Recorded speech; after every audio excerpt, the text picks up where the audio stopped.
למרגלות ההר נולד ליד הנחל, בחורף שר בין ערבות בוכיות,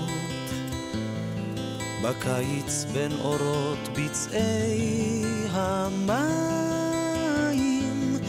לחמו שילח על פני הנחל לדגה, מקנה הסוף קראת לו עפיפון. איפה ישנם עוד אנשים כמו האיש ההוא, אשר היה כערבות הבוכיות?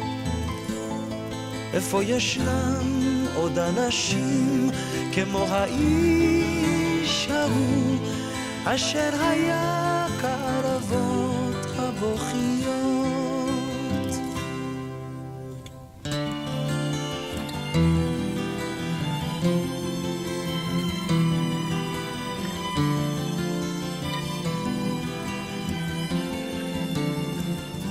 וכמו מבצר עתיק היה בסוף הדרך. איפה ישנם עוד אנשים כמו האיש ההוא, אשר היה כערבות הבוכיות? איפה ישנם עוד אנשים כמו האיש ההוא, אשר היה